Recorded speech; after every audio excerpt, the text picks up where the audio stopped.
Chapter 4. Never Enough. The Saturday after the competition, I woke up in a guilt-ridden panic. The sinking feeling in the pit of my stomach wasn't just dread. It was the Reese's Pieces, Twizzlers, and bagels I'd been shoveling into my mouth the day before. Why do you do this? I softly chided myself, eyes still closed. All I could think about was the impending swimsuit competition and the months of battling my notorious sweet tooth that had been wasted on a ridiculous sugar binge. Swimsuit was my favorite phase of competition and pageantry, and I prided myself on my body of work. As my heart rate began to quicken, I started mentally mapping out what kind of workout I would need to do to burn off the sugary calories and guilt. And then I opened my eyes and saw her. A few feet away from me, on a warm brown dresser that seemed oddly familiar, sat the glittering $200,000 pearl and diamond prize, the Miss USA Mikimoto crown. The realization slowly dawned on me as my early morning brain fog began to fade. I won. I slumped back with relief into the pillows on the comfy bed I would call mine for the duration of my reign, and slowly panned the room that was starting to brighten in the break of day. Bare, pale blue walls that I couldn't wait to decorate. A large window overlooking a street that was already crowded with angry cars and loud people at barely 6 o'clock in the morning. 2 separate doors hiding what would become my walk-in closet and my shoe closet, respectively. This was the room that every Miss USA for over a decade had lived in, nestled in a Manhattan high-rise, feeling like the world was at her feet. I'd spent the entire Friday prior traveling and eating junk food at various airports, hence the chocolate and candy. I traveled with my new manager, the director of talent for the Miss Universe organization, and my new roommate, Miss Universe herself. I went from never having met Catriona Gray, who was legitimately famous in her home country, the Philippines, to living in a room 1 door down from hers. Overnight success is a common phrase, but it is rarely used literally because there are few nights that truly snatch you from the life you knew into a new one.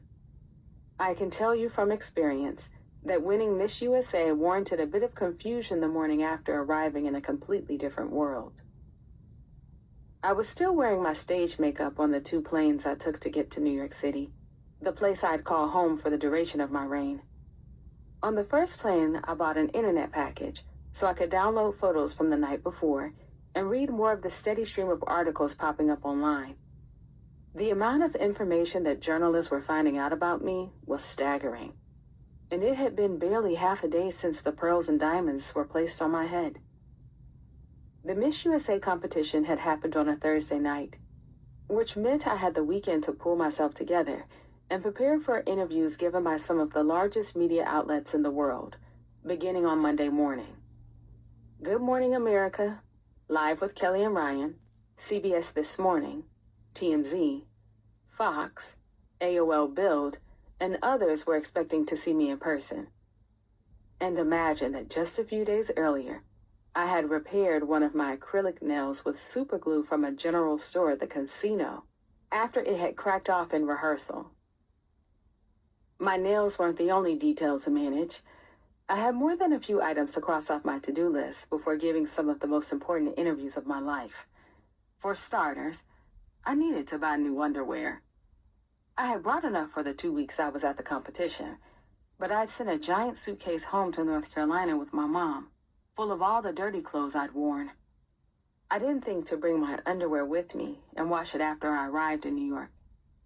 The pair I had on and my 1 extra pair obviously wouldn't last long. I woke up early on Saturday to go buy the underwear I needed. I considered asking Catriona to recommend some places to me, but in spite of being a little intimidated, I figured I'd set out on my own. Really, who asks Miss Universe for underwear recommendations? I'd only spent a few hours with her and didn't yet know her as my roommate, Kat.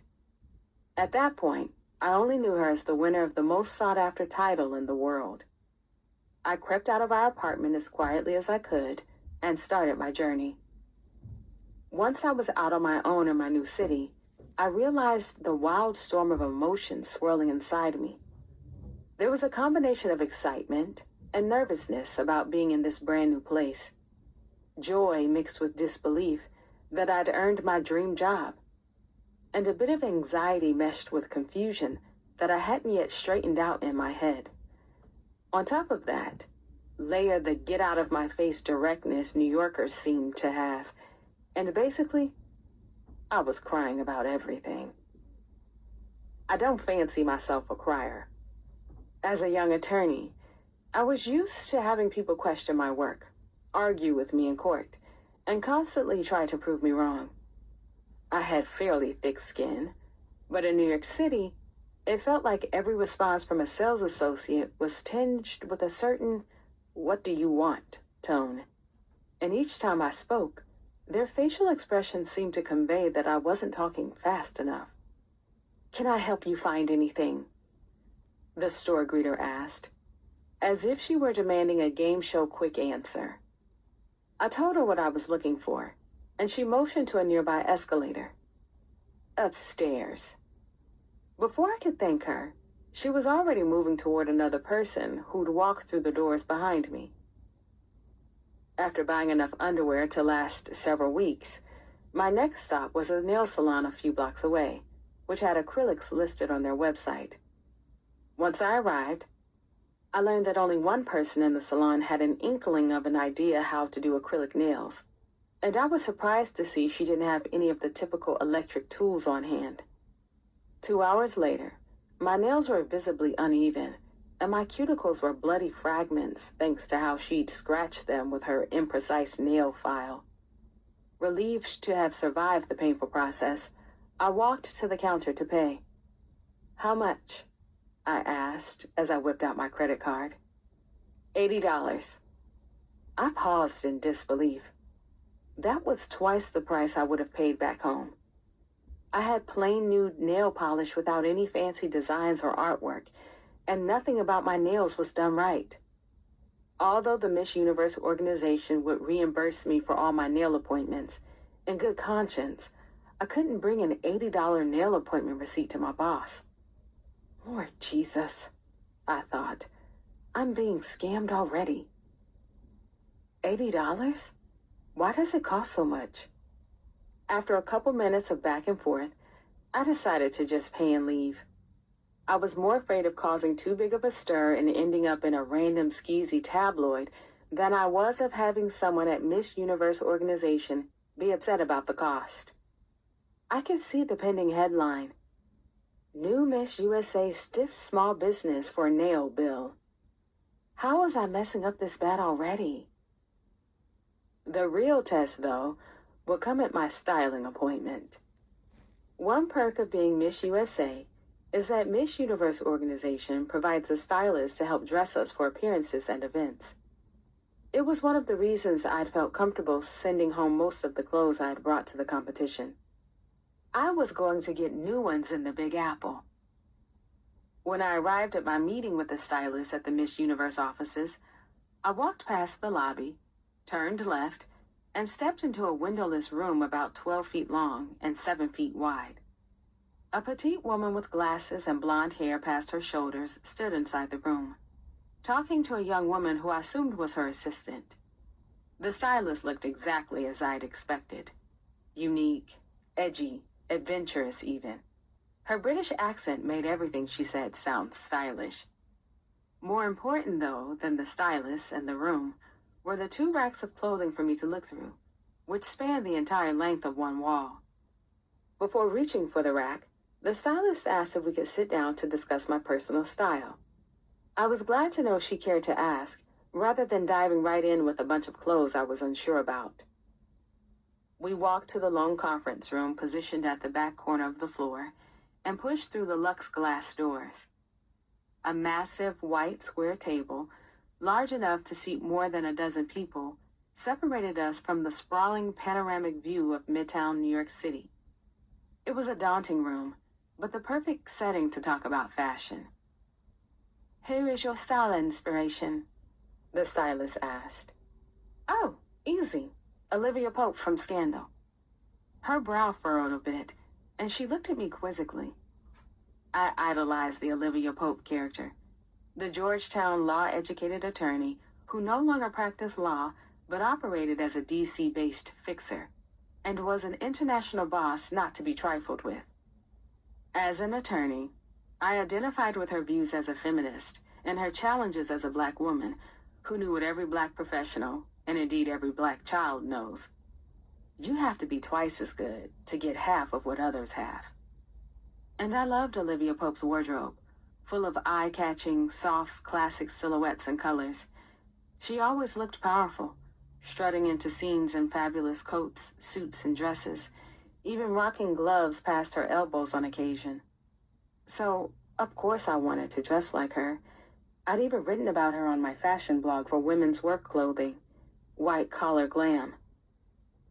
But Olivia Pope wasn't Miss USA.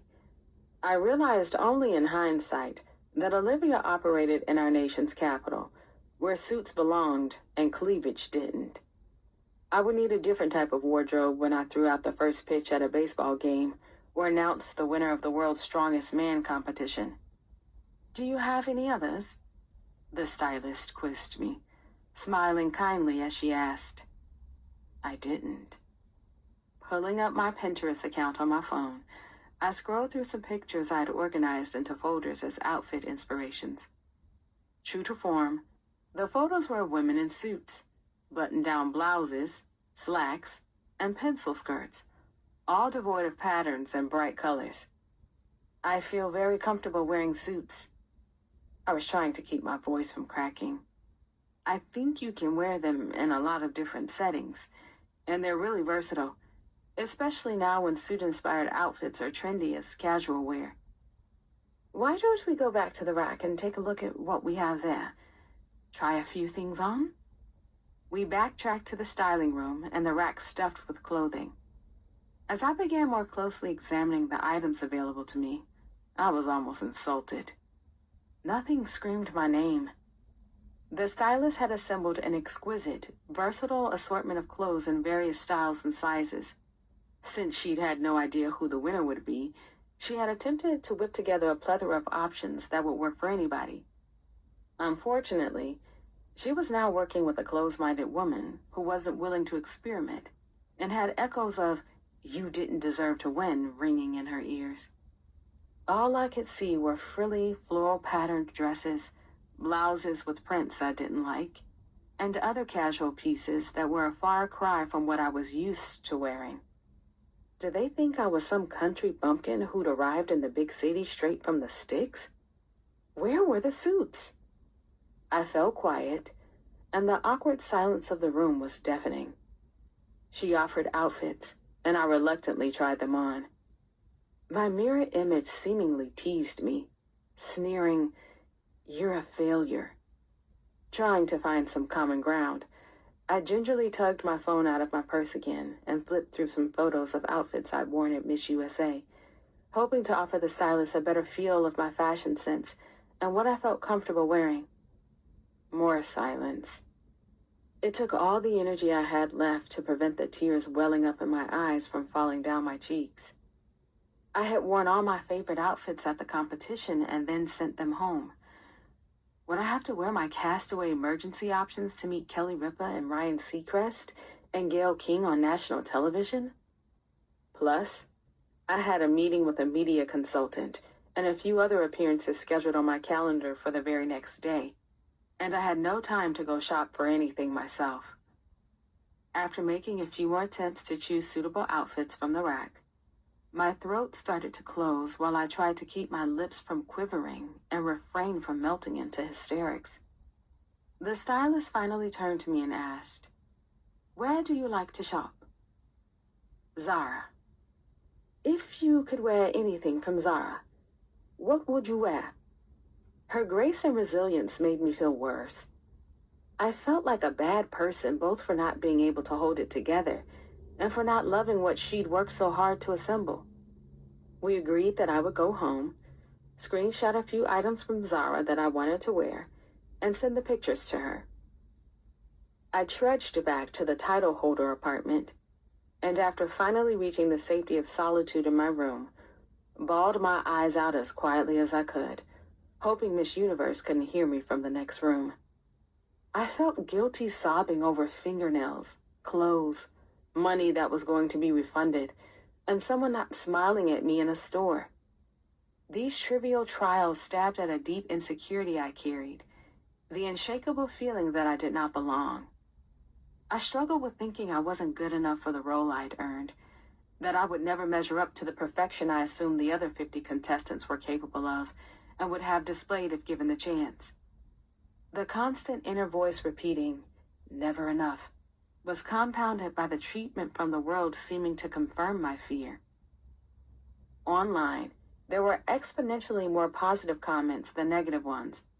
And while it's not a surprise that the internet drags out the nasty in some people, the near constant barrage of online attacks I read felt very personal. Praying for her reign to finish ASAP. Man body. Miss New Mexico should have won. Seriously, didn't they have anyone else to give that crown? It should be beauty with brains, not just brains alone. Only need to do a facial harmonization and a rhinoplasty. The only people that think she was the most beautiful are the black women. Just hours after my win, I had to delete vomit face emojis that a few accounts had plastered all over the comments on my Instagram page. More than one person messaged me telling me to kill myself. All of this only added to my long-standing insecurities. The feeling that everyone around me knew more than I did, that everyone else was better at my job, and that I didn't deserve this title. People would soon find out I was a fraud. I felt like an imposter, but not just in pageants.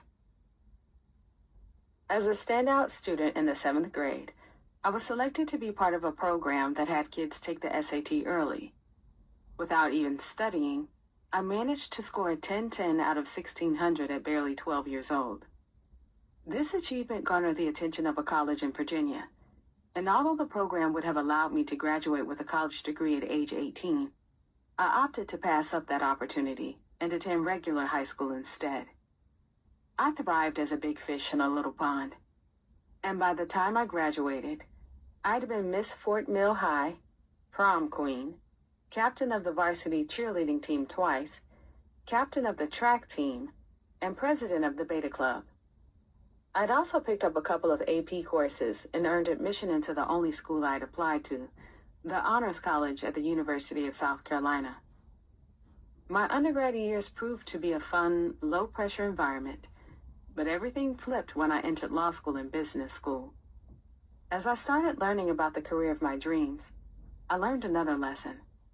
I was nothing special. Everyone I met was extraordinary. I was attending classes with valedictorians, athletes, and Ivy League grads, along with former working professionals with several degrees already under their belts. These were people who'd traveled the world, had plans to change it, and were willing to put in the work every night at the library to do it. My competitive spirit helped initially with a dual degree program that would allow me to earn my law degree and my MBA at the same time. I started my first year strong, but eventually, my motivation wore thin as I split my focus between law school and business school, and generally having a good time during my last few years as a student. And it showed. One day, as I sat among my classmates in my least favorite class, my professor asked me a question that I then answered correctly. "See, you are smart," he said. I was shocked and embarrassed. I'd never communicated my concerns about whether I belonged, and I always made decent grades. Did he mean he thought I was stupid?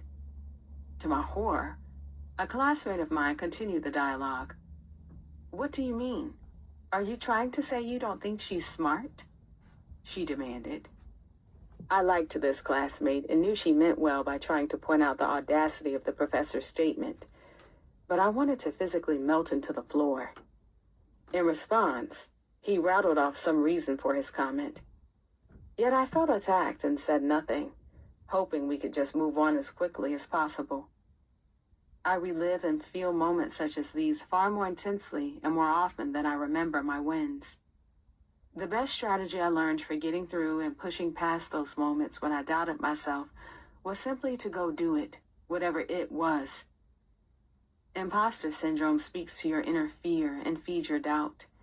It questions your sanity and confidence. It tells you that you aren't good enough, that everyone else has it figured out, and that you should quit. I found that even when I felt inadequate, just showing up was a victory. Inserting myself into a space I thought I didn't belong and giving my all was my power. It would have been easy to turn away and accept defeat, but I chose the challenge. Still, the more I showed up, the more I saw cracks in a foundation I'd previously thought was impenetrable. I saw firsthand that very few people really know what they're doing, and nobody has all the answers. The embarrassing moments I experienced weren't always unique to me, even if I never saw them happen to others. I was grateful that my competitive nature and a little adrenaline allowed me to compartmentalize in high-pressure situations.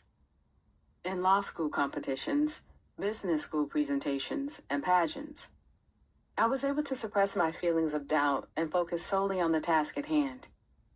It happened intentionally and systematically. I'd used this very strategy at Miss USA. I'd thought I'd performed poorly in the interview portion of the competition, which is the first chance the judges get to see the contestants in person, and the only chance they get to talk to us. I don't remember all of my responses, but I vividly recall writing about it in my pageant notebook 2 days before the competition. I didn't feel strong about my interview on Monday. In fact, I felt like I blew it. I was sad all day. I was distracted in rehearsal. And now I'm done. I don't care how I messed up. I don't care what anyone thinks. I don't give a shit.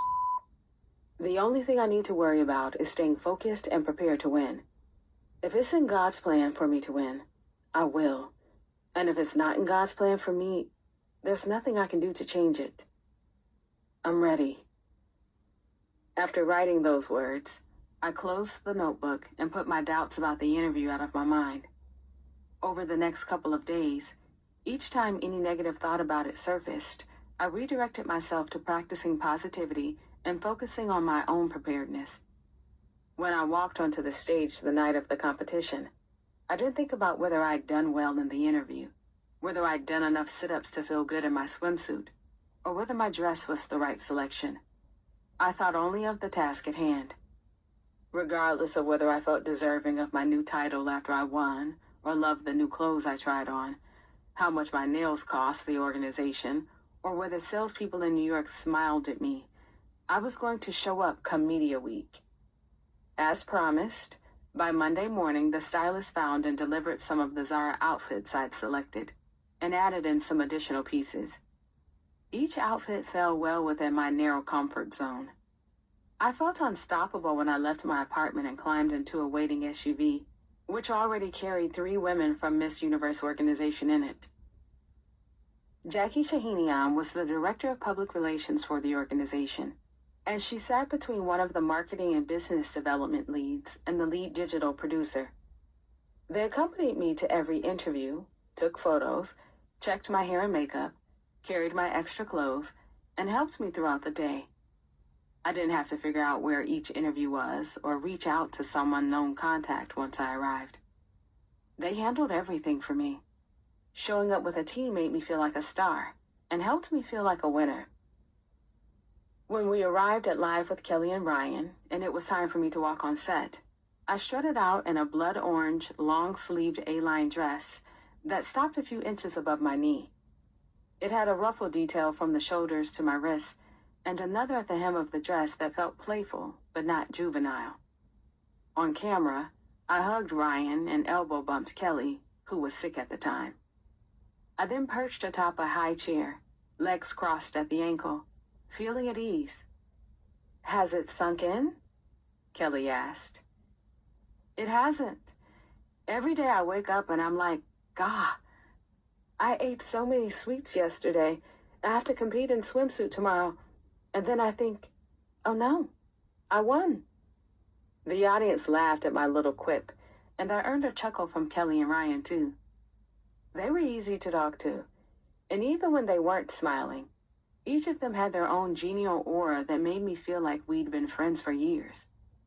For a few minutes, I forgot about the cameras, imagining that the audience was a group of friends gathered around a lunchroom table, and I believed that the Miss USA sash belonged right where it was. Over the next few weeks, the media coverage and interviews continued.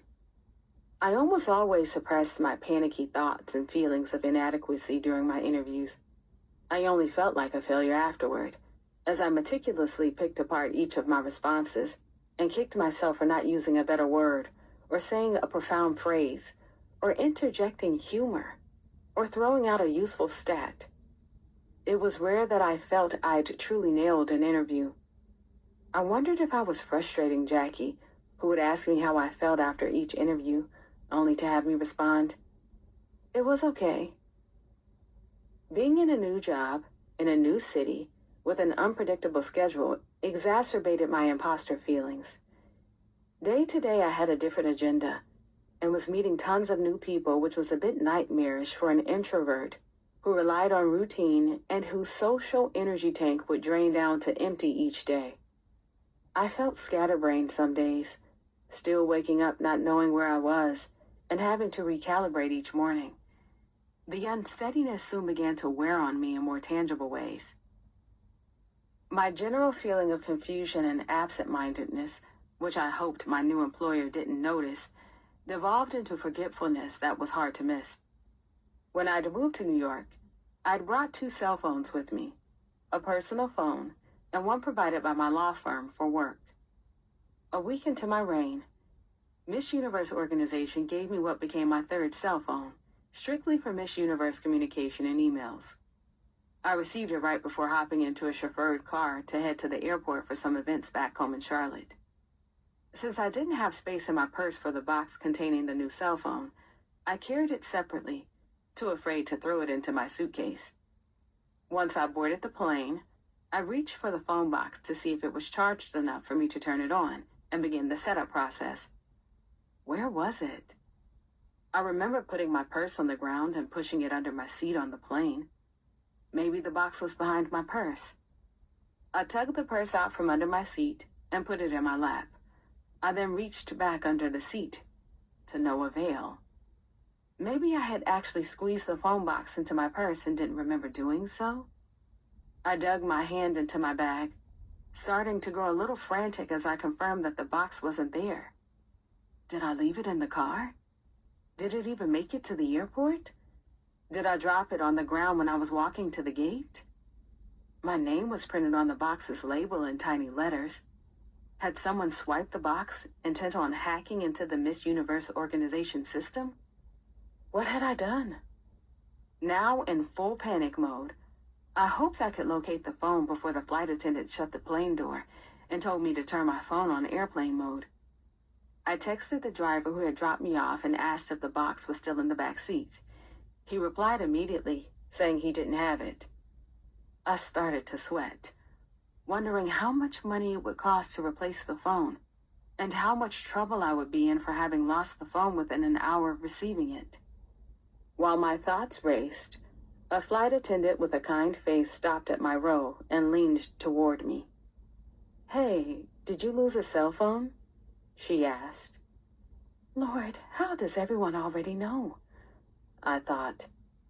Yes, actually, I exhaled, a bit confused. You're Cheslie Kryst, right? Yes. You left it at check-in. They're bringing it here now. I could have cried from joy and relief. Thanking the attendant profusely, I slid back into my seat. As soon as the phone was back in my possession, I didn't let it out of my sight after that, carrying it on my lap the whole plane ride. The absent-mindedness didn't stop there. I left the keys to my new apartment in New York inside my old apartment in Charlotte. More than once, I arrived at an interview without my Miss USA sash, and I'd flat out given up on learning the names of anyone new I met, besides people in the Miss Universe office and the doormen in my building.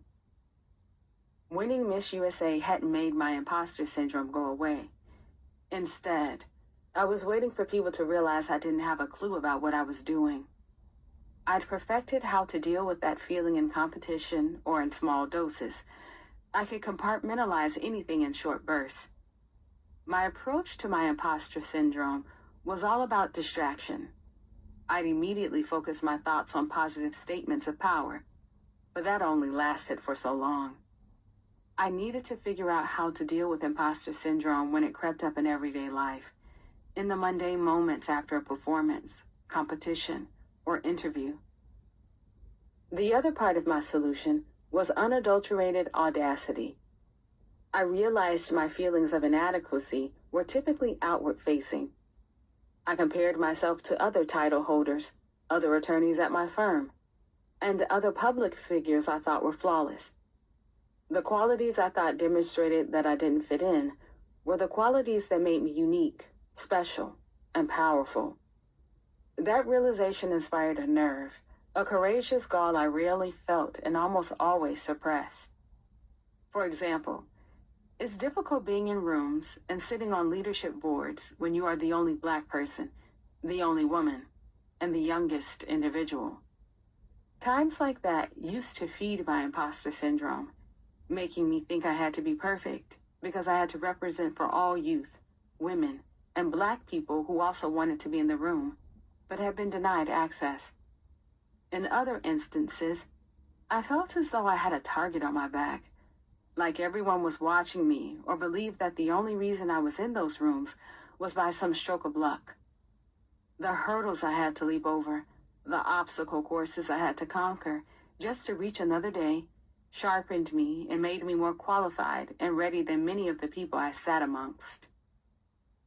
As a young attorney, I had to prepare twice as much as older attorneys to convince my client that I was knowledgeable and experienced enough to represent them. At the courthouse door, I had to whip out my bar card to show security that yes, I was an attorney and I was therefore allowed to bring in my laptop and cell phone. I had to code switch once I stood in front of the judge to argue for my client, and I had to do it with a smile on my face so I wouldn't fit the angry Black woman stereotype. Being regarded as nice and well-liked was key to my success. I had to flex more strategic muscles every day than many others, and doing that made me stronger, smarter, more self-aware. This all forced me to be well prepared, because anything less than excellence wouldn't get me in the door. Over time, I thought back to those moments when I felt excluded, and I slowly began to realize that being the only one who looks like you is not a demonstration of why you don't belong. It shows why you do belong. My presence alone in spaces where other people don't look like me demonstrates my worthiness to be there. Little by little, I began to reassess why I felt unworthy, realizing that I needed to understand that what I thought was a show of unworthiness was actually a demonstration of undeniable strength. The personal attacks I was fielding on social media got easier to handle when it occurred to me that if I hadn't won Miss USA, those trolls wouldn't notice me at all. The cyberbullying came with the job I'd worked for, stressed for, and earned, which meant that I'd already endured a fair amount of challenge on the way to my win. People I respected, the judging panel, had thought me worthy for the position. Although I was never able to totally ignore the mean, angry comments, the perspective I built significantly dulled the sting. So did knowing that those bullies must have had awful lives if they thought the best use of their time was spending it spewing hatred on the internet. While testing out my changing perspective in my day-to-day life, I maintained my same pluckiness for high adrenaline events. One of those events was a celebrity flag football game hosted by a nonprofit that partnered with Miss Universe organization. I thought I'd be allowed to watch from the sidelines, but soon found out I'd be playing in the game, which included numerous professional football players and featured Tom Brady at the quarterback position. Yes, I was supposed to play flag football on the same field as one of the greatest football players of all time. One of the event organizers pointed out the fact that I was a former Division I track and field athlete and said I would be great in the game. My immediate reaction was, yes, I was a college athlete, but I'm 6 years removed from that intense training, and even then, I never had to catch anything while I was running. Instead of beating myself up and allowing my doubt and fear of embarrassment to make me feel like I didn't belong, I changed my thoughts to, yes, I'm a former college athlete, and they're all about to see how great I am, even 6 years out. My approach paid off. On one play, I scrambled over to someone running with the ball, pushed them out of bounds, caught their flag on 4th down, and forced a turnover. As my team started jogging down the field about to switch sides, Tom Brady pointed at me and shouted down the field, "Good defense." You couldn't tell me a damn thing the rest of the day. Chapter 5. Why Our Wins Mattered. In 2002, 11 years before the Mickey Moto crown was placed on my head, I was sitting in the audience next to my dad and siblings the night my mom became the second black woman in history to win Mrs. North Carolina, U.S., a pageant for married women. By the next day, everyone in our cul-de-sac at home knew about her win, and kids at school were asking me for autograph cards signed by my mom. Watching her win made me want to compete in pageants, and taught me that black women could win. However, life taught me that it was easier said than done. I won the first pageant I ever competed in, becoming Miss Freshman at a school in Rock Hill, South Carolina. The letters on my sash peeled off a few months after my win. They'd been drawn onto a roll of sash paper with a glitter glue pen. The crown yellowed and fell apart after being exposed to too much sunlight while on display in my room. But man, I felt special each time I looked at that crown and sash. And I cherished both of those mementos like I'd never see anything like them again. I didn't care what condition they ended up in. I warmed with pride every time I gazed at them, and I wanted more. After my family moved to Tega Cay, South Carolina, the next year, I competed a couple more times, winning the overall Miss Fort Mill High School title my senior year. When I started college, I was overwhelmed with schoolwork, track and field training, and a job, so I didn't compete again until I was in law school. Looking back, it's somewhat comical that I convinced myself to jump back into the world of pageantry in law school, because I thought I'd have more time than I'd had as an undergrad. But jump I did, into a unique community very few people in this country have experienced or truly understand. Law school and graduate programs don't typically have school pageants, so it was time for me to look elsewhere. A Google search led me to a local pageant in the Miss America system, even though I'd only ever watched one local competition. I knew the distinction between MUO, Miss Universe Organization, and MAO, Miss America Organization. Primarily that Miss America had a talent phase of competition and awarded scholarships, while Donald Trump owned Miss Universe, and it had gained a reputation for being the sexy and glamorous, albeit controversial, system. I understood that people still thought pageants were misogynistic, so I figured that if any law firm I interned or worked for took issue with me competing, I could argue that Miss America was the squeaky clean system in which you'd want an attorney involved. In order to compete at Miss North Carolina, which was the state I qualified for given my status as a student at Wake Forest, I had to win a local competition. It took competing in 3 different locals for me to win a title, and it was probably because they gave out 3 crowns that night. I wore a cheap swimsuit I'd sewn rhinestones onto and a black velvet evening gown I'd borrowed from my mom. For the talent portion, I played piano in a white tuxedo jacket with tails, a black vest, and white pants that were about 5 inches too short. Nevertheless, I won and punched my ticket to the next phase. After taking pictures on stage with the other 2 winners, I was ushered backstage to a room to get some feedback from the judges and talk to the local director. I was overjoyed just to be carrying some flowers and kept looking down at the sash across my chest. its red lettering beautifully sewn onto thick white fabric draped over my shoulder and around one of my hips. This was a long way from the glitter glue sash I'd worn when I was 14. I don't remember a word the judges said, and I'm sure they could sense my excitement and naivete. The one comment from that night I never will forget, though, came from the local pageant director. As I walked out of the room, she looked at me squarely in the face, her eyes narrowing a bit when she asked, "You don't have any idea what you just got yourself into, do you?" I didn't. A few weeks later, I found out what she meant. The North Carolina officials held Work Weekend, a multi-day conference that all title holders were required to attend.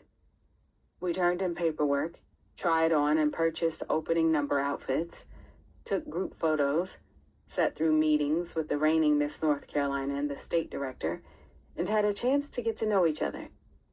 My mom was with me to witness this experience, which was unlike anything we'd ever seen before. People frequently say women who compete in pageants are fake, and I began to see why. The exchanges that soon became familiar to my mom and me weren't much different from average office politics, but I also needed to learn pageant language. It felt like everyone else was speaking Latin. It also felt like everyone already knew each other and understood what was happening and why. Moreover, between Work Weekend and the pageant itself, I kept hearing the same phrases and seeing the same on-stage presentations. Women frequently talked about how humbling various experiences and awards were.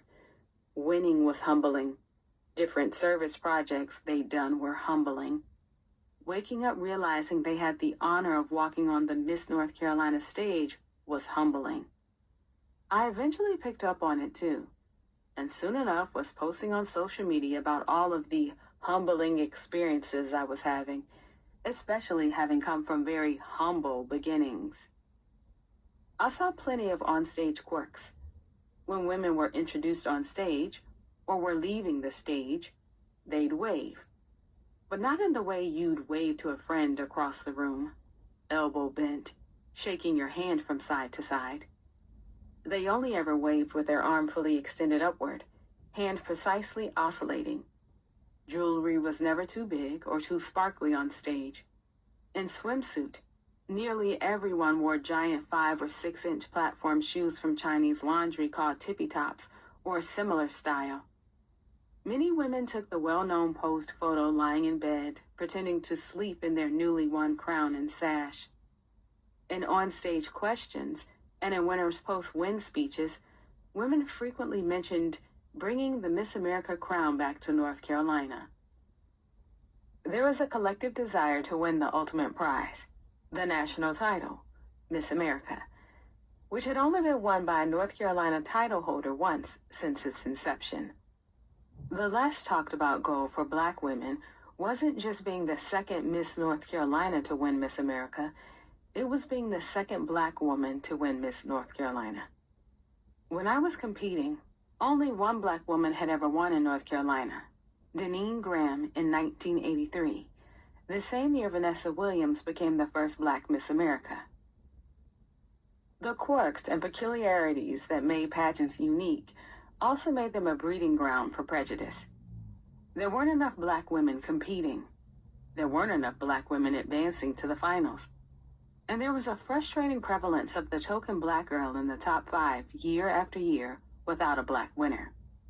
But the real problem was that our Blackness itself wasn't welcome.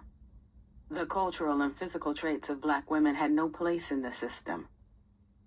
When I was competing in the Miss America system, I never once saw a woman of color in North Carolina win any local with her natural curls, an afro, braids, or dreads. If you were competing and wanted to do well, you knew to flat iron, perm, or relax and barrel curl your hair, or get a wig or extensions.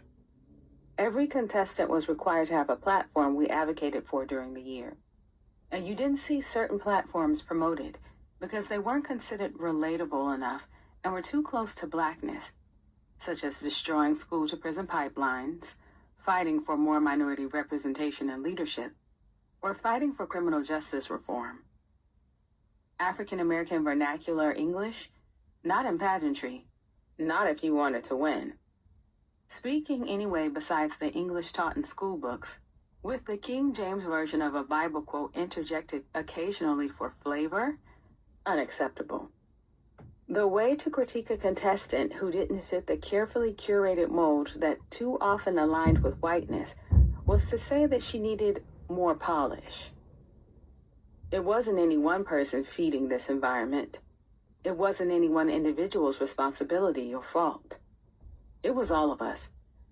The blame rested with the people who advised that we conform, people who stood idly by while women erased their own cultural norms and uniqueness, and pageant judges who refused to advance nonconformers. Any person of color understands this. We lack adequate representation in most professional industries. At one point in time, when I was a law student, I was the only black person on my school's moot court board of 52 students. I was the only black woman in my entire full-time MBA class of 53. I spent a fair amount of time as the sole black lawyer in my law firm of nearly 90 attorneys. When I first began competing in the Miss America organization in 2014, it would have been naive to think that pageants would be excluded from this unfortunate trend in a country that, at the time, still had great difficulty admitting and reconciling its wrongs as they relate to race.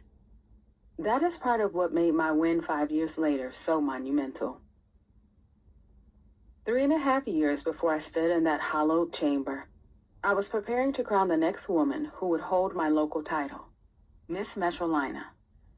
I gave each of the contestants my phone number and told them to contact me if they needed any help.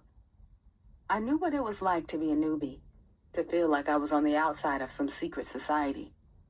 I hoped to be a bridge to that society for the new contestants.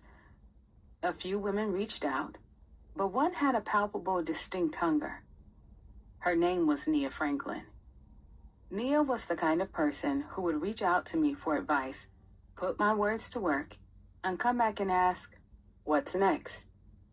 She'd competed in a pageant for her undergrad university before, but had never competed in the Miss America organization and wanted some help.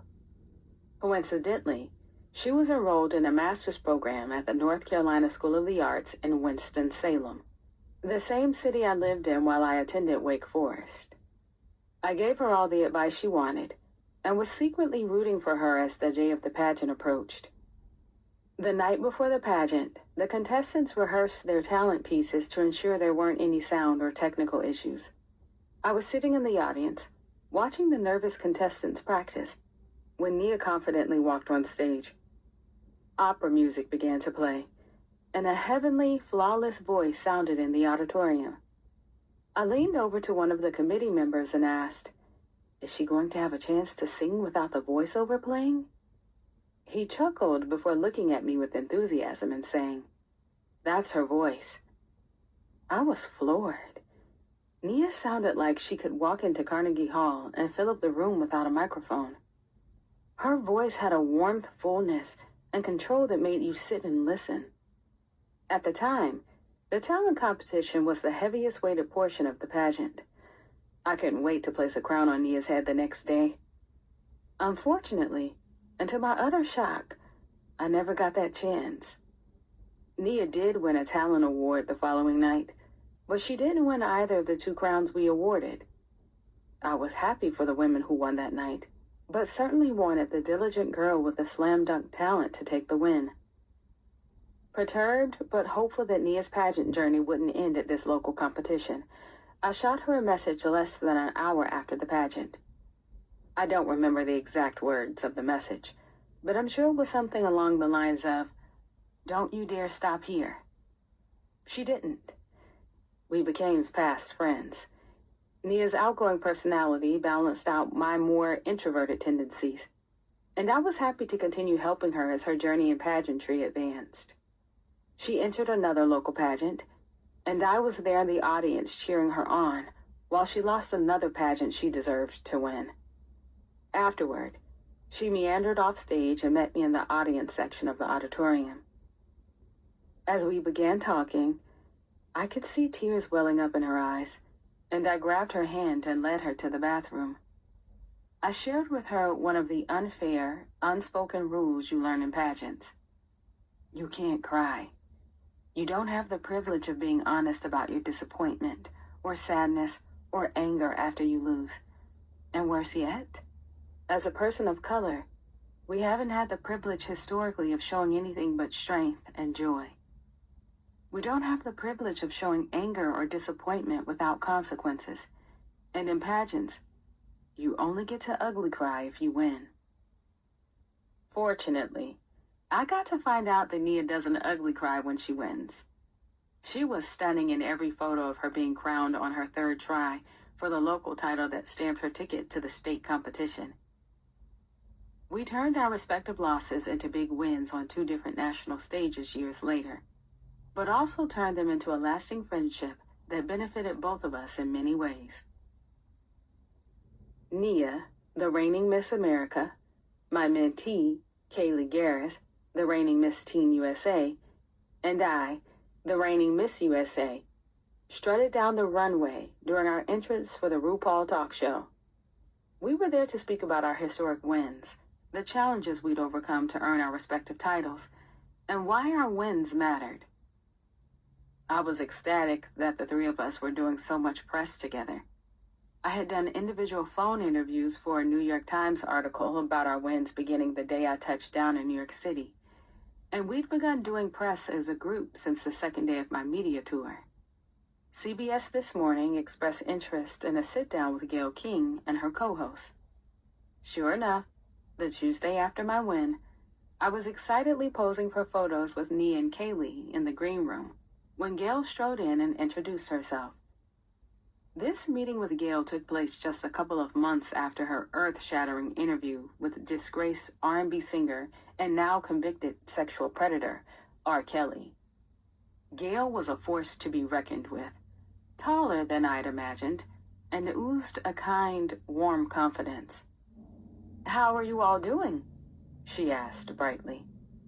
"Great, excited, glad to be here," we replied all at once.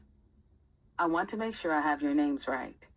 Is it Cheslie Kryst?" "Yep, that's it."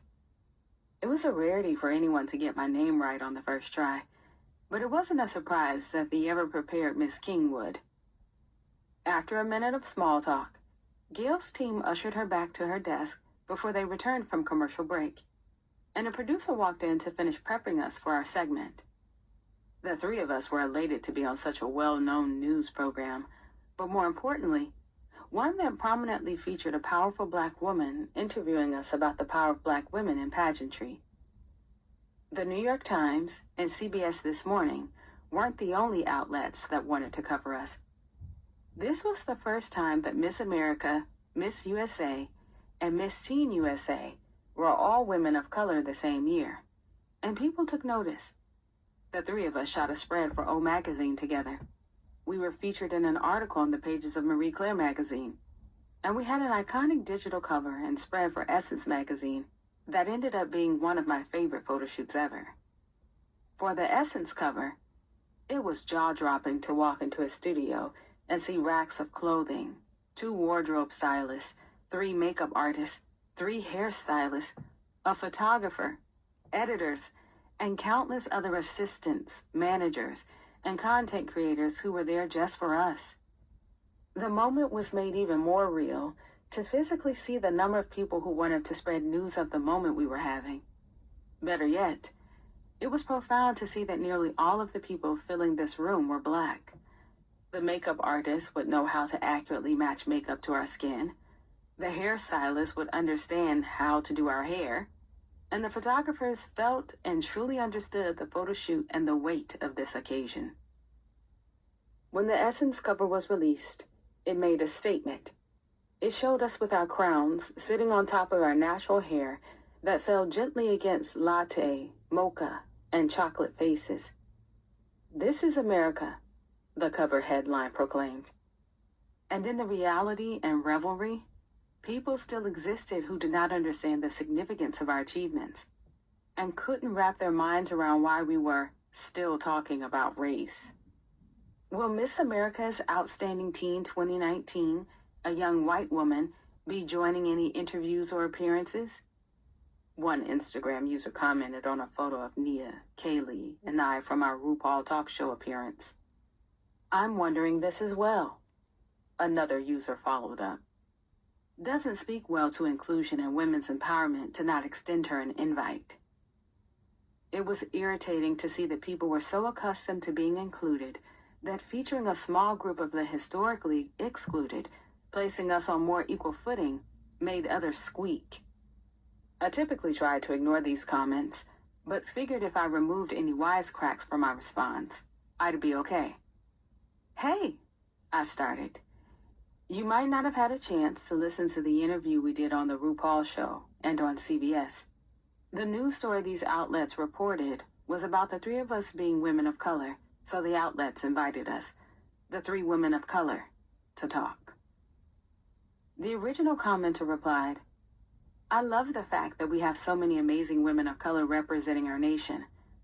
I truly wish she would have stopped there. It would have reflected at least an attempt to break out of her tunnel vision and realize that you can celebrate Black women alone, by ourselves, for the achievement we made alone, by ourselves, without including a white person who was not a part of the achievement or conversation. Alas, she continued. I do believe, though, that by only inviting 3 of the 4 women, it disregards the idea of inclusion and representation for all. Regardless, I love what y'all do. Keep on slaying the game. I tried to explain what I could in the limited space allotted for Instagram comments.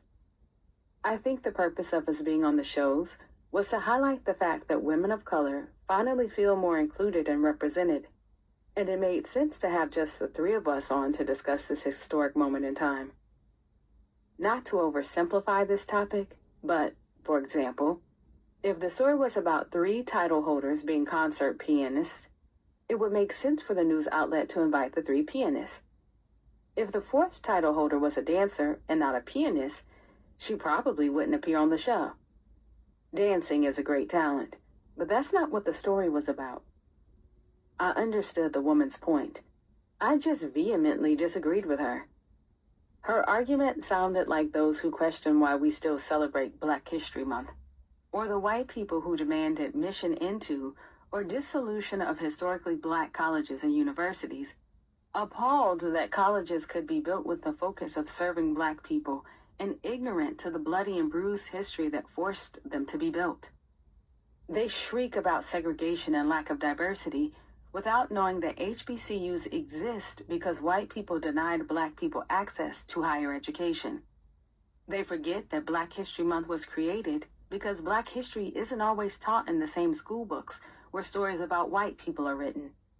In short, we were excluded, so we built our own haven. And now the excluder demands inclusion. To bring equality to those without it, we must elevate those we've subjugated. Elevating others can look and feel like inequality if you aren't receiving the same elevation. But if you weren't browbeaten, tormented, lynched, and silenced, you don't need lifting. Therefore, providing help solely to those who need it isn't inequality. It's equity. It's reparations.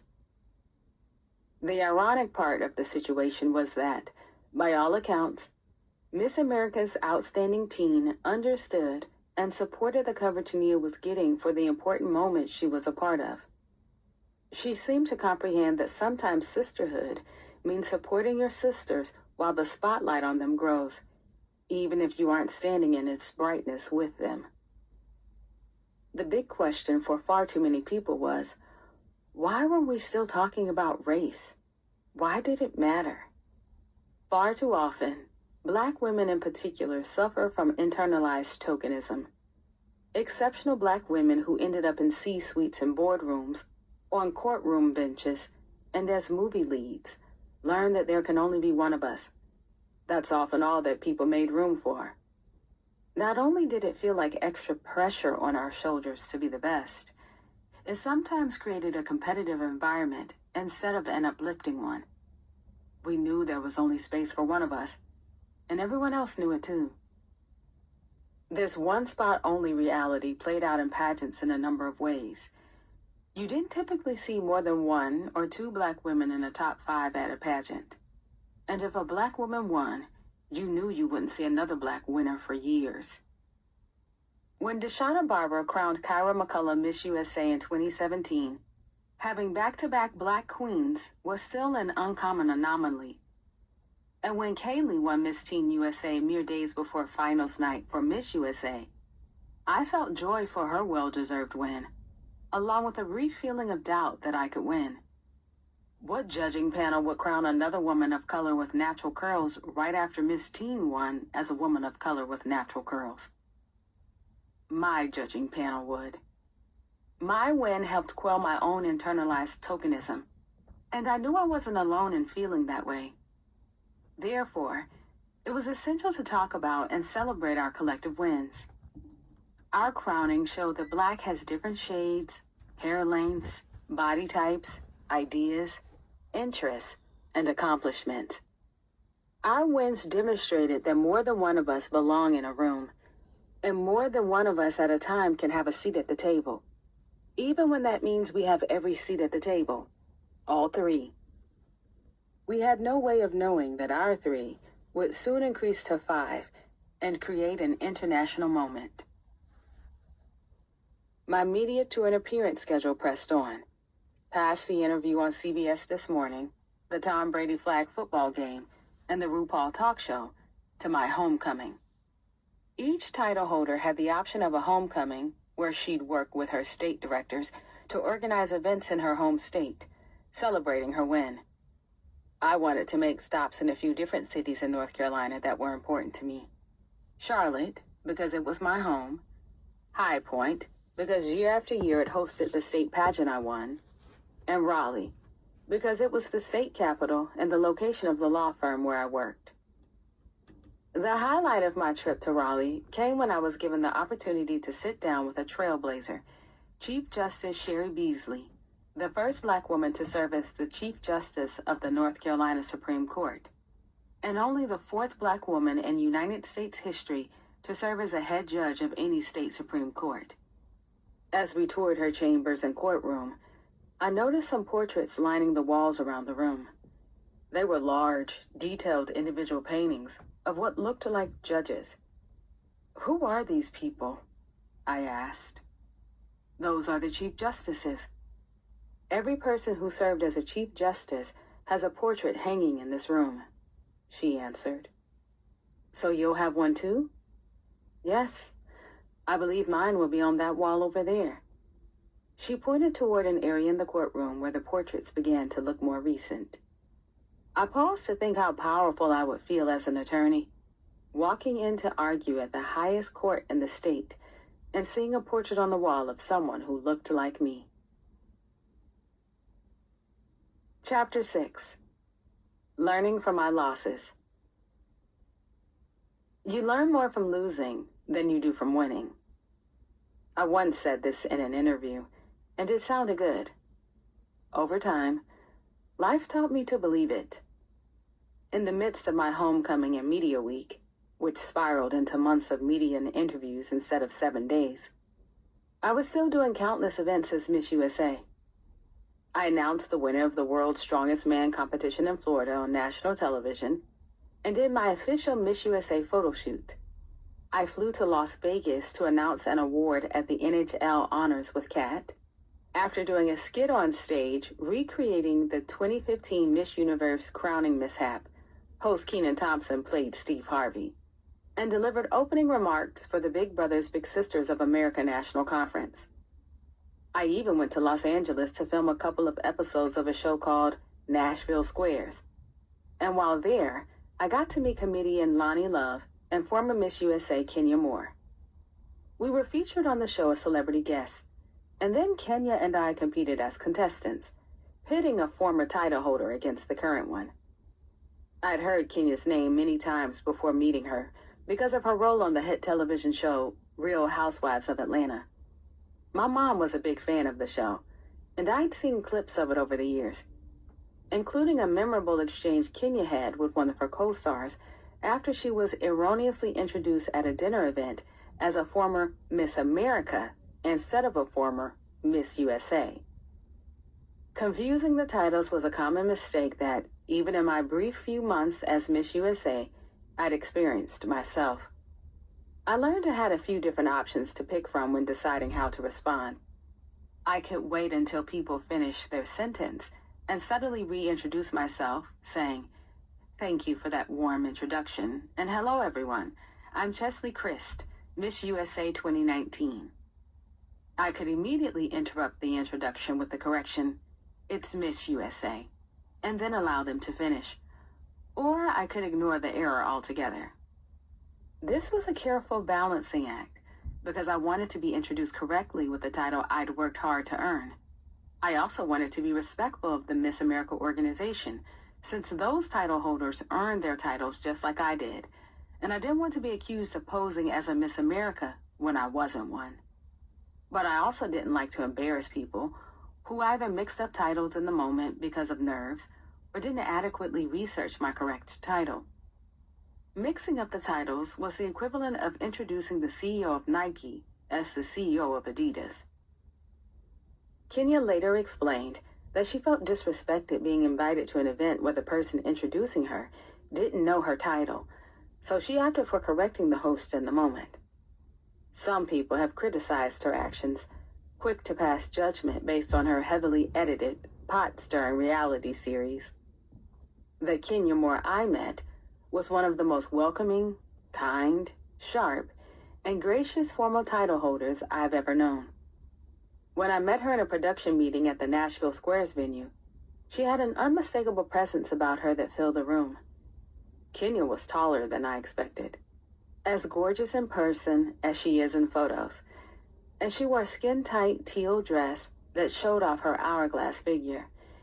It didn't take her long to introduce herself to me and congratulate me on my win as Miss USA. Kenya spent the rest of our time on the show asking how I was doing and pulling me into conversations with new people she'd introduced me to. She kindly gave me her phone number so we could stay in touch. We took photos together, and she was cheerful throughout the day, even after I won our head-to-head round in the competition. As cliché as it might sound, the sisterhood of Miss USAs was one of the benefits of the title. Being able to ask for advice or insight, or receiving a kind word from a woman who had walked in my shoes was powerful, especially as I navigated appearances and press and started my preparation for the Miss Universe competition. Although no date had been announced, the Miss Universe competition was inevitable. I was certain I'd have at least a couple of months' notice about the date when it was finally set, and I wanted to be more prepared for it than I had been for any other competition in my life. I'd competed in plenty of pageants by the time I arrived on the Miss USA stage, and I lost more than I'd won. The prospect of losing another competition is what motivated me to work so hard on my preparation for the national pageant, where you only get one shot at the crown. Out of the 14 pageants I'd been in before Miss USA, I won only 6. The 8 losses I notched are a large part of the reason I get to enjoy my successes today, and I learned to be thankful for each one. My losses taught me some of the most profound and memorable lessons. Working hard and winning the first time around only motivated me to figure out the least amount of effort I could give the next time to produce the same results.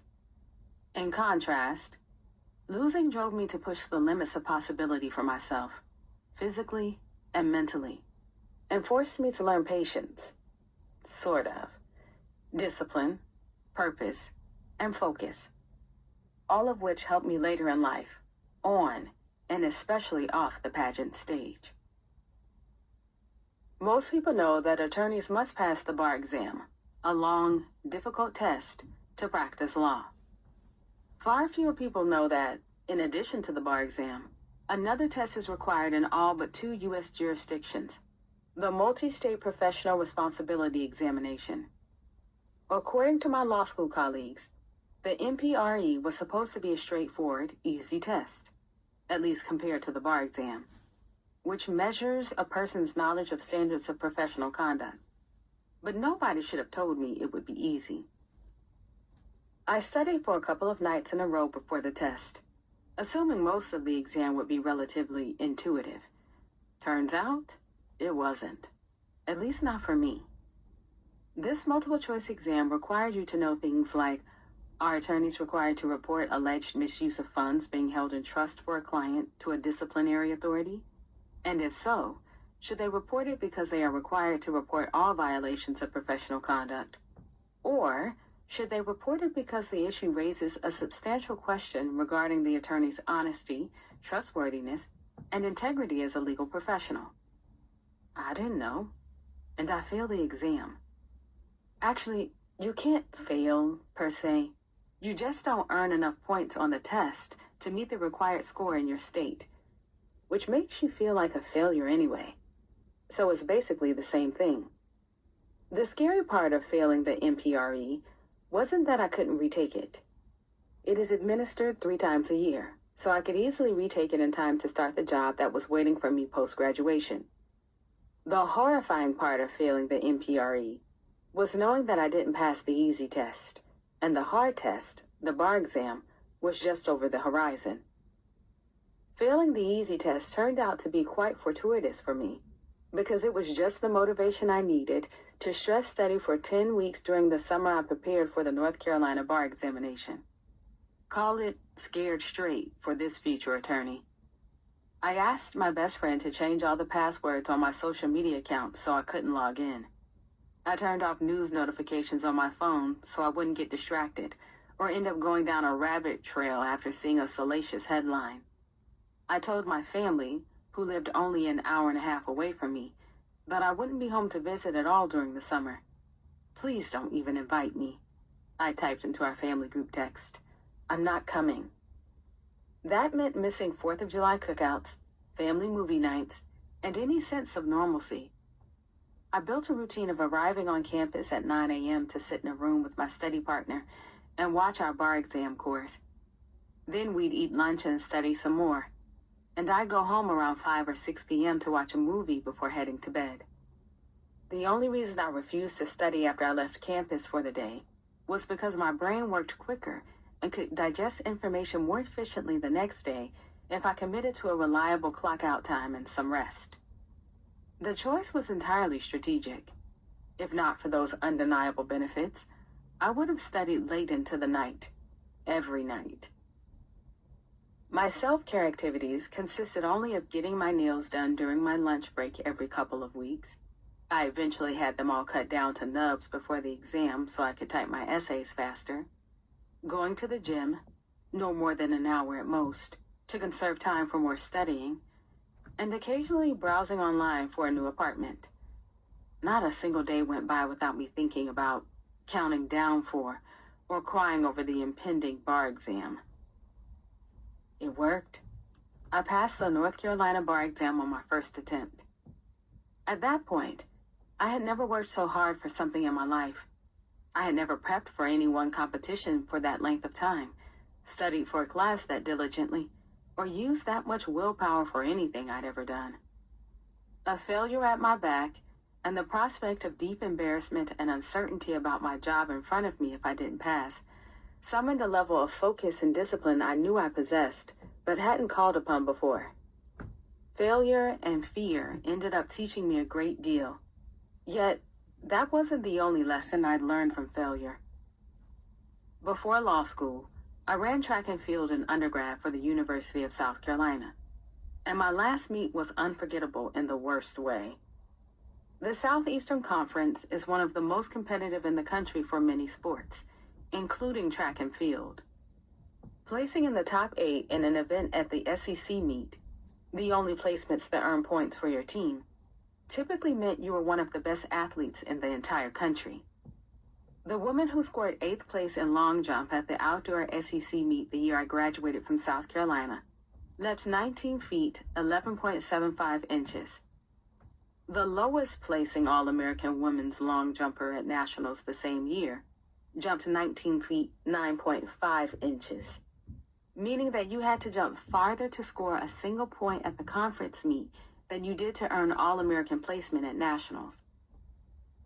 During my senior year, the conference track meet happened to be scheduled the same weekend as my college graduation. I convinced my coach to let me stay in town for my graduation ceremony in South Carolina, then leave an hour after the ceremony to fly to the University of Missouri for the meet, where I'd compete in the long jump the next day. The travel itinerary was meticulously planned, and since my graduation was in the afternoon, and I had a connecting flight to catch before landing late at night and competing the following afternoon, I didn't have room for anything to go wrong. So, of course, something went wrong. My chaperone for the trip and I made it out of the Columbia, South Carolina airport on time and landed at Dulles Airport near Washington, D.C. on schedule. Unfortunately, a pretty bad storm descended after we landed, and our flight was delayed. Tons of other flights had been grounded as well, and everyone had somewhere they needed to go. A feeling of urgency and panic swept the waiting areas as the storm raged outside. Lightning occasionally igniting the dark sky looming on the other side of the large airport windows. Gate attendants sprinkled across the terminal, hurriedly shouting announcements to the throngs of people surrounding each desk. During the commotion, my chaperone and I missed our connecting flight that had been rushed out when there was a brief break in the storm. The next flight wasn't scheduled until the following morning. After the anxious night, our flight got us to the competition in barely enough time for me to shower, put on my uniform, and arrive at the meet. The guy I was dating at the time, a professional track and field athlete and Olympian, was at the venue. He told me I looked tired when I sprinted down the runway to the long jump pit. The comment stung a bit coming from him, but he was right. I was distracted and tired, exhausted both physically and mentally. Most detrimentally, I kept complaining to myself in my head about how exhausted I was, which further convinced me that I wasn't going to do well. And I was right. I didn't place, didn't earn a single point. That season, I hadn't jumped a distance that was ranked highly enough to advance me to the regional competition that was scheduled after the conference meet. Therefore, I couldn't advance to nationals. My track and field career was over.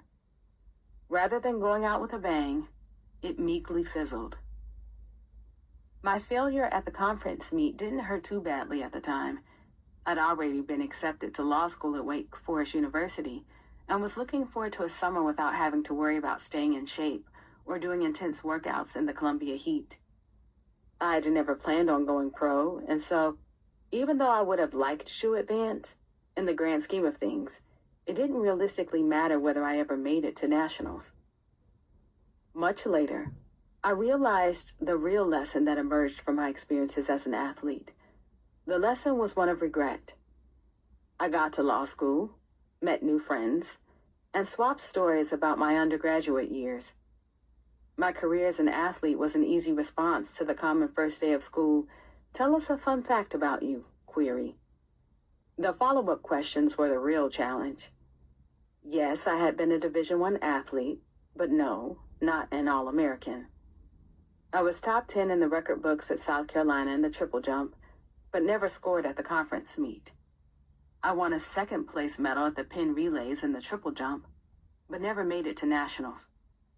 Recovering from stress fractures in my spine and other injuries early in my collegiate career weren't impressive success stories of overcoming, because my athletic career didn't have a fairy tale ending. My performance has told the story of an above-average athlete, but not an elite one. Accepting that reality was difficult because, looking back, I realized I could have done more. I hadn't fully committed to being an athlete in any way. I could have improved in plenty of areas.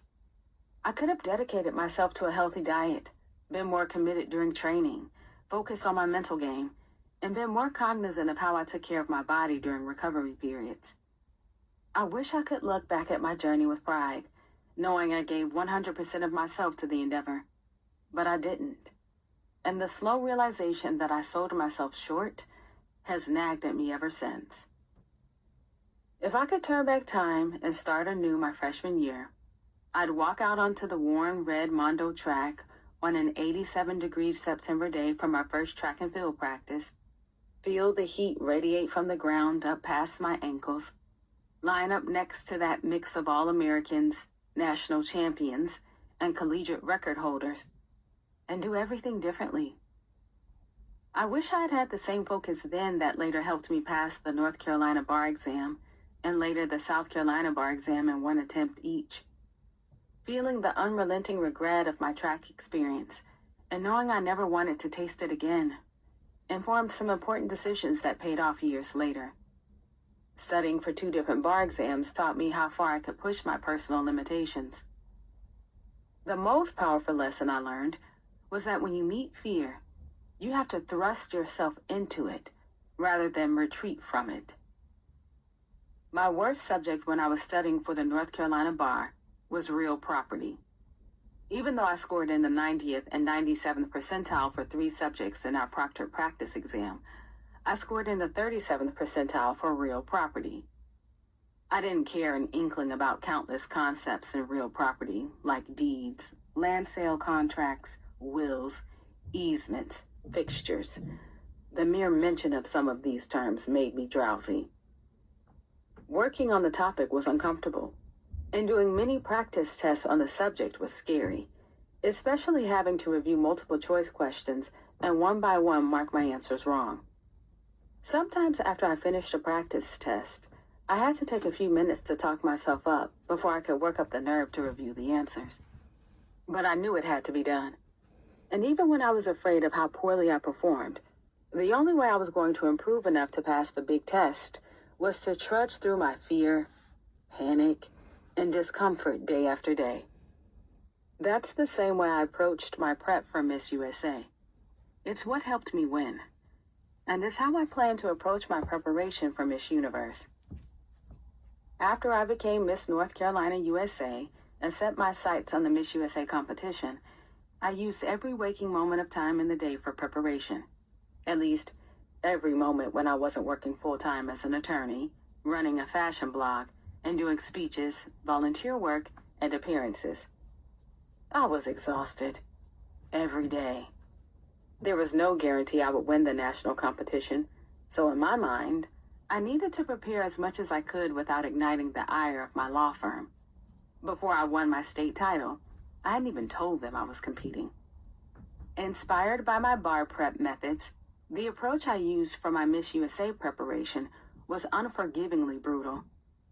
I woke up every single weekday at 4:45 a.m. I'd flop out of bed, literally some days, falling to the floor beside my clanging alarm clock, stumble over to my closet, pull some athletic clothes on, and brush my teeth before running in the dark to my car. Still, I was routinely the last arrival at my 5:10 a.m. cycle class at the local YMCA. Yet I always made it just before the workout started.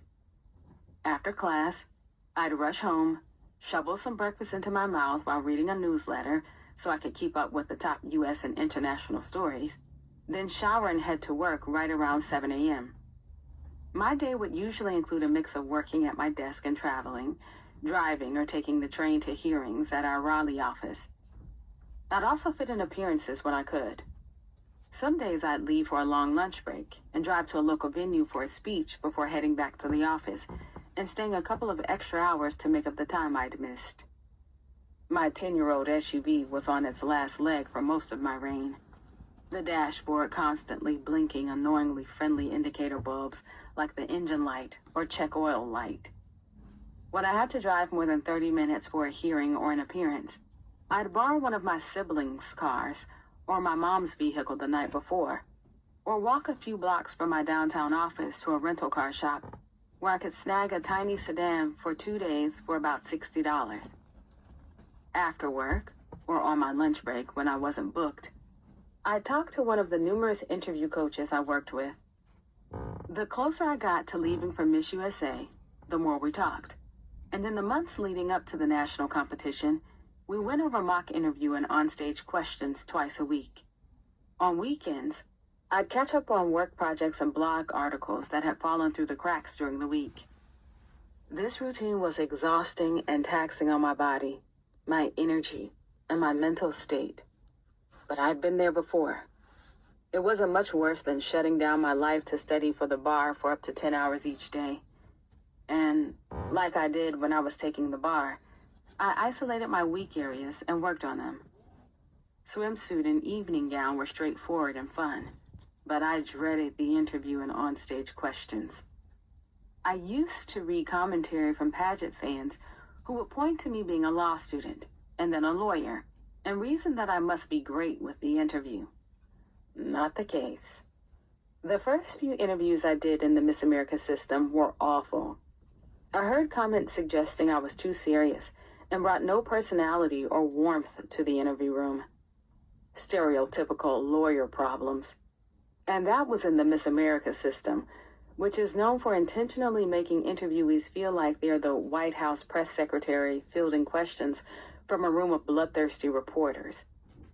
The Miss Universe system seemed to want someone who could answer political questions, yet be warm, kind, and personable. I had a lot of work to do. Instead of ignoring the problem and caving into my fear, I turned back to what I'd learned from studying for the bar. I would find my weak points and attack them. I challenged myself to pile daily mock on-stage questions on top of my already full schedule and force myself to finish in 30 seconds each. I was already doing mock on-stage question practice with my interview coaches, but I could squeeze in 300 more questions if I did my own solo daily practice. Online, I found a list with hundreds of mock on-stage and interview questions, a mix of tough political and social issue questions, and easier softball, what does beauty mean to you questions. Each morning after I finished my shower, I'd stand in my bathrobe and stare into my bathroom mirror, pull 5 slips of paper one by one out of the baggie of questions I'd made, and answer them aloud, timing myself with my phone. I started adding a few to my evening regimen as well, looking online for on-stage questions from past Miss USA and Miss America competitions. After finding videos of the question portions, I'd listen to the host ask the question, pause the video, answer the question while timing myself, then play the video back to compare my answer to that of the contestant. Beyond my daily on-stage question practice, I began to think deeply about my views on various topics I thought I might be asked about.